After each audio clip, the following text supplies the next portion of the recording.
কি বলেন এটাকে? পাওয়া যায়, ভাটল হাটে পাওয়া যায়। এবার দেখেন এই কোকোকোলাকে বলবো 1 2 3, তুমি চলে যাও এখান থেকে শিলিগুড়ি স্টেট ব্যাংকে চলে যাও, আর ব্যাংকে থেকে এই ভাটল হাটে 2-4 বস্তা টাকা পাঠাই দিন, না পাঠাই দিবে। কি পাঠাবো?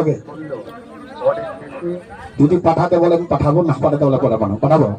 এবার দেখিলেন চলে যাচ্ছে কি করে, দেখিলেন এই কোকোকোলাকে বলবো 1 2 3, তুমি সঙ্গে সঙ্গে চলে যাও শিলিগুড়ি, মানে 1 সেকেন্ডের মধ্যে চলে যাবে।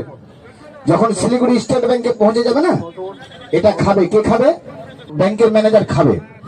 খাইটা যদি খুশি হয়ে গেল, এখানে 2টা ফুল পাঠাবে, তারপরে এখানে টাকা পাঠাবে 2-4 বস্তা। কার যদি ঝোলা টোলা খালি থাকে না, রেডি হয়ে যাবে। হ্যাঁ হ্যাঁ, যার যত টাকা দরকার নিয়ে চলবেন, দুঃখ অসুবিধা নাই। এটাকে পাঠাচ্ছি দাদা এখন শিলিগুড়ি স্টেট ব্যাংক। হাতের বন্ধন ছাড়েন, আস্তে আস্তে করে চলে যাচ্ছে, দেখলেন। চলে চলো স্টাফ, উত্তরে যা, পূর্বে যা, পশ্চিমে যা, যা লোকের চোখে ভুলকি লাগা, আমার চোখ বাদ দিয়ে সবার চোখে লাগা। চলে যাও শিলিগুড়ি স্টেট ব্যাংক। হাতের বন্ধন ছাড়েন, এটাকে